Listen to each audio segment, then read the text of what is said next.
G'day everyone, John here. Today we'll be looking at how to use the DASSlotCar tyre truer to true some rear tyres on a Carrera modern NASCAR, one of the ZL1 next gen NASCARs. I've recently fitted some aftermarket MJK tyres to the rears of the NASCAR, and these are a couple of things that need to be done. Not only trued, but also slightly reduce the diameter of the tyre, and also definitely have to profile the tyre, which means rounding it off, typically on the inside, but definitely on the outside, because with these NASCARs, you will end up with some rubbing on the body without doing that with this particular size tyre that I've chosen. So what we're going to do first is fit the appropriate sized pulley to the Carrera axle. So I will grab the 3/32 sized pulley. Probably saw in my last video, you typically want to choose the side of the axle which has, I guess, the most exposed area. That way you'll get the pulley close to the center, and when you do mount that, you get the actual O-ring rubber band pulling in more of a straight line rather than being slightly at an angle. It just probably doesn't make any difference, but that's the way I like to do it. But anyway, to fit the pulley to the axle, just slip it over the axle. Make sure it's nicely seated. In fact, this needs to be backed off a little bit because I put the grub screw in earlier, and just need to move that out a bit and just make sure that you should be able to see in there that the pulley, that the throat of that slot is right up against the axle, which basically means the axle is in the perfect center of that pulley. So I'll just tighten that up, and the key here is not to over tighten and not to under tighten. So if you under tighten, the pulley will slip on the axle, and because this is only plastic, if you leave that too long, it will wear the plastic. It's a plastic part after all. And if it's too tight, what you'll end up doing is weakening and compromising the actual pulley. Another reason I've included spares in the kit, but spares are always available anyway. If you need them, let me know. But anyway, I'll just give that a little bit of a cinch. Make sure that that's not going to go anywhere. It's still got a little bit of movement in there. Tighten that up. I think we'll be good to go. I made a meal of this in my last video in terms of getting the rubber band on the tyre itself. There's no right or wrong way to put your axle on the tyre truer.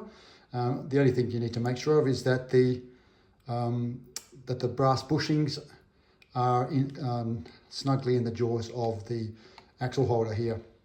So, but like I said before, I'm going to turn this one over and make sure that the pulley's lined up with the actual motor pulley itself. So what I'll do here is, this is the easier way to do it rather than make a meal of it like I did in my last video. This might make an idiot out of myself here, but this will actually clip on and stay on. So you can do that, and then what you can do here, it's probably easier to put it around the actual larger pulley itself, and then just flick it on the back there. Should be nice and tight. A minor, I think. But then if you do roll the wheels, you'll see that it gives you an indication that the tyre is not very well seated on this wheel. And what I'd normally do is massage these. In fact, Hub, on one of his videos with the Revo slot tyres, good idea before you actually fit them, pull them off, turn them inside out, give them a bit of a massage and a rub, just soften them up a bit. It's probably a good idea to do that with your MJKs as well, or any tyre for that matter, just to help warm them up a bit and help them seat a bit better on the wheels themselves. But I'll just do this, and you can see here, this is rolling unrestricted, so you can see that the motor pulley's turning, this is turning. So what that does mean is that this is ready to rock and roll. I will change the camera angle, and we can get started. Okay, this should give you a bit better perspective of the tyre as it's being trued.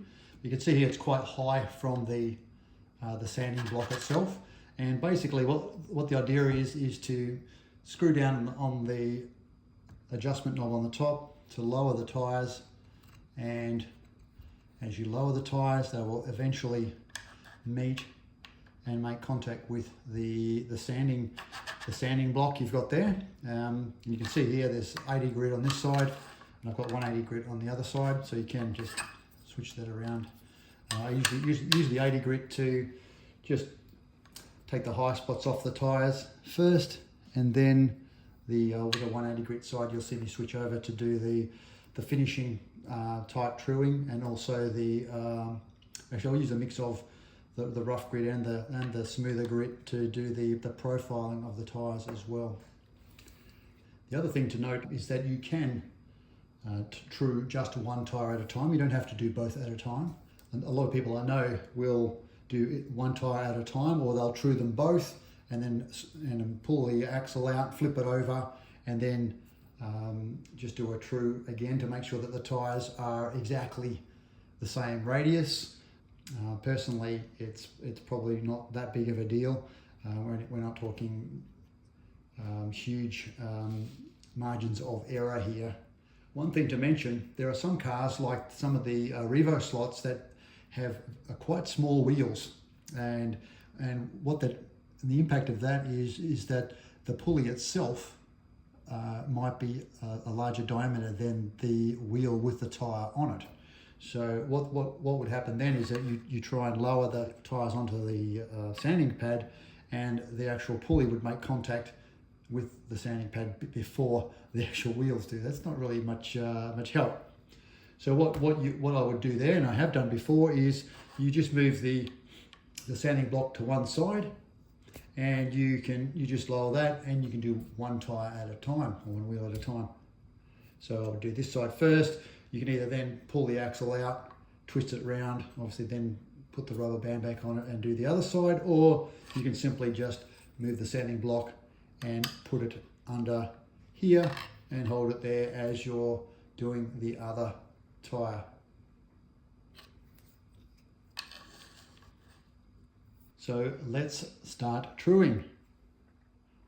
Turn on the power supply. Put it on the minimum volts at the moment, so this starts at 3.5 volts, so I'll leave that there. Probably just increase it a little, maybe 4 volts. It's a very sensitive adjustment. 3.64 volts. And then all I need to do, what I'll do here is with one hand hold down the sanding block, and the other I will start to lower the axle by twisting the adjustment knob here. And you'll be able to feel, you'll see me, I'm moving left to right with the sanding block, and it's starting, you can see the urethane off these MJKs starting to flick off behind the tyre truer. So that's essentially it. You go through this process and you slide in very small adjustments. You can see here I've just made a very small micro adjustment, and there's more urethane flicking off and just settling behind the tyre truer. This can be quite a messy process too, depending on how much truing you're doing. But one thing to do is, I like to do, is move from side to side a little bit. Not critical, but that's just something that I do. But what you need to do regularly is turn the power supply off and just have a look at the tyres themselves. You can see there's actually reflection on the camera there. You can see the shiny spot here on this right hand wheel. That's a high spot still, because it hasn't touched the sanding block yet. But you can see that the section in the middle of the tyre there has touched the sanding block, and you can see there's actually some lines across the tyre showing that. So what I will keep doing here is I'll continue. In fact, this left hand side tyre is actually quite good. But we'll continue, and it also may be I need to flip this axle over as well, but we'll keep going and see how it looks.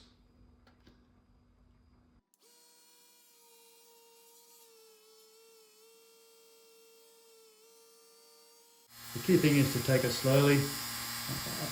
Some of the guys I've spoken to like to crank down on this initially and get the urethane flying, but certainly with different types of tyre, you need to go at different paces, particularly rubber tyres. If they warm up, they'll start to ball, and you just really need to take those very slowly. And you know, and even have pauses between sessions of truing your tyres. Again, I'm no expert. I do this in a very basic way, and this is the whole intention of the DASSlotCar Truer. It's a hobbyist level device. It's not a professional pro racer device. Just something that's a little bit better than running your car on the track with a piece of sandpaper under the rear wheels. So just gives you a bit more precision and roundness in your wheels and tyres. So what I'll do here now is I'll turn the Truer off again, and you can see that actually that's coming up. You can still see it on the outside of that right tyre. In fact, on the inside as well, it's still quite shiny, which means it hasn't made contact with the tyre Truer yet. So I'll just keep going and probably fast forward through some of this.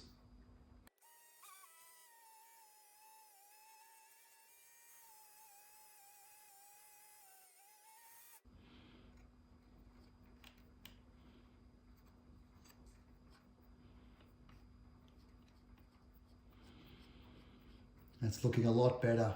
You can see on the outside of the tyre here now it's mostly been sanded, but let's continue.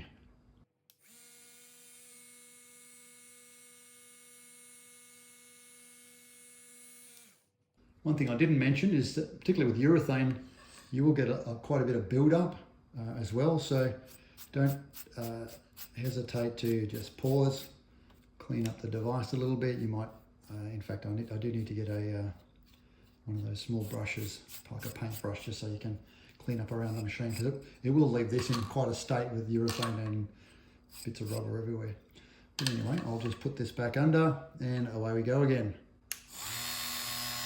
Lowering it down.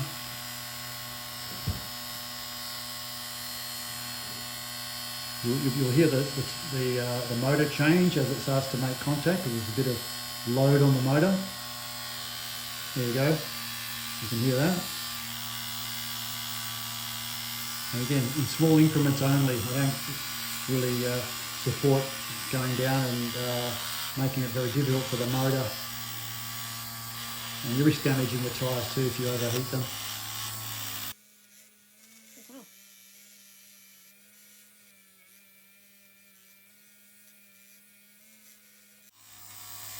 In fact, you don't need to do any movement. You can just leave the tyre sit there on the sanding pad. Watch all the urethane or rubber fly off the tyre, and then just do another small adjustment.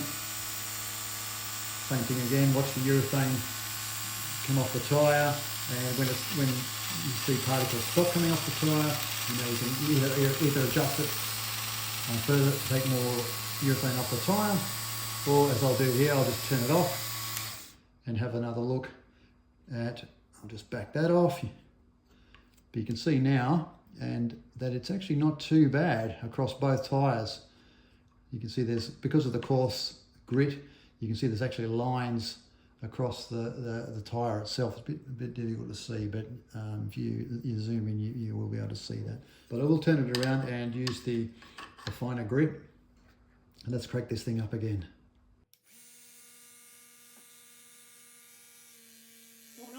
Changing. That's making contact, the tyre's making contact with the pad.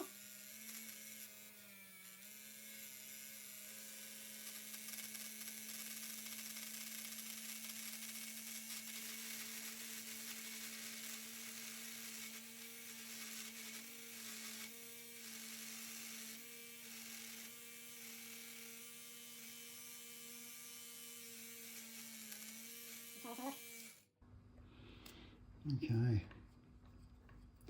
It's not looking too bad.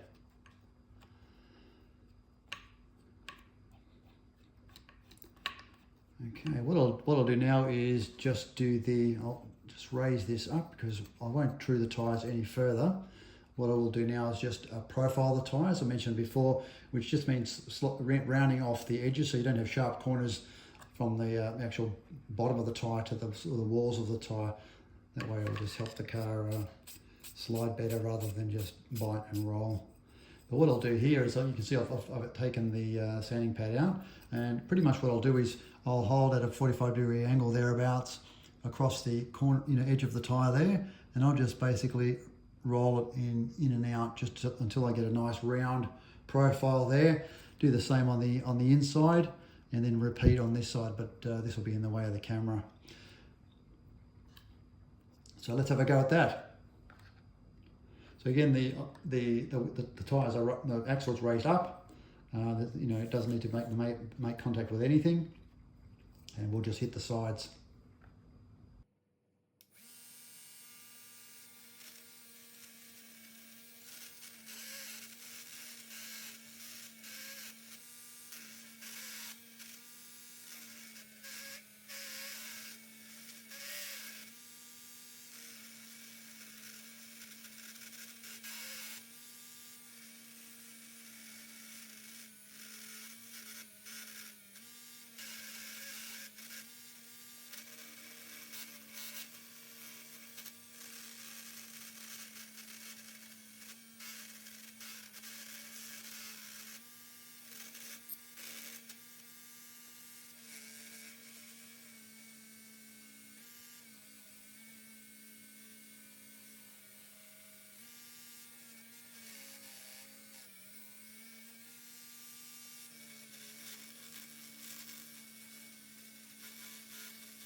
All right, it's looking pretty good.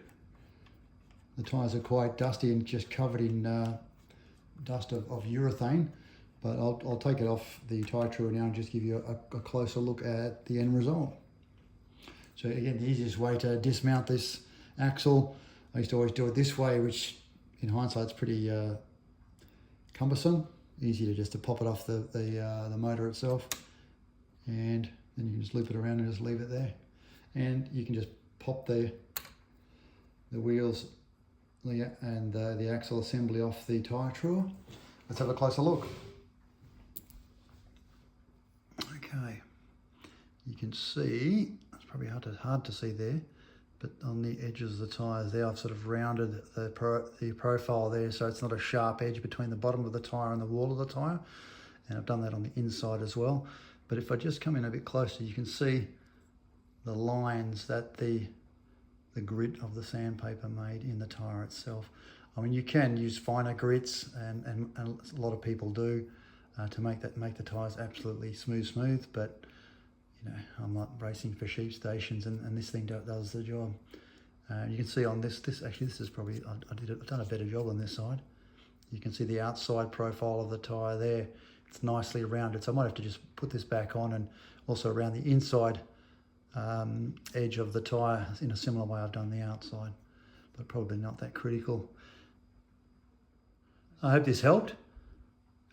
Again, if you're interested in one of these DASSlotCarBox tyre truers, hit me up on the DASSlotCarBox@gmail.com email address. I'll be happy to answer any questions you may have. Thanks for watching.